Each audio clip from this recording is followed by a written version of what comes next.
Minimum అంటే 150 అడుగులు వేస్తానే నీళ్ళు 200 అడుగులు వెళ్ళిడా. నువ్వేది మామగాలు చూసుకుంటా ఎవరు నా 1,000,000 మంది పెడితే బోర్ నీళ్ళు ఏంది సముద్రం నీళ్ళే చూపించేటోని.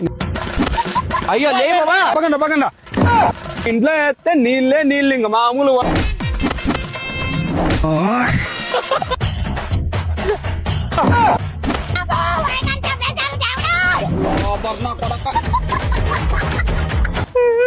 ఏం చేయాలప్ప మళ్ళా 3 బోర్లు వేస్తే 3 బోర్లలోనూ నీళ్లు పడలేదు. నువ్వేమిస్తావా ఏమన్నా? మేమైతే Gurusai underground water detectors వారితో సర్వే చేపించి బోర్ వేపించాం. Gurusai underground water detectors బోర్లు వేసి నష్టపోతున్న రైతులకు ఇప్పుడు యూఎస్ఏ టెక్నాలజీ ఆధారిత భూగర్భ జలాల సర్వే ఒక ఆశాకిరణంగా మారింది. నీరు ఉన్న ప్రదేశాన్ని ముందుగానే ఖచ్చితంగా గుర్తించే ఈ ఆధునిక విధానంతో Gurusai underground water detectors రైతుల నమ్మకాన్ని సంపాదిస్తున్నారు. దాదాపు 10 సంవత్సరాల అనుభవం కలిగిన నిపుణులు ఈ సర్వే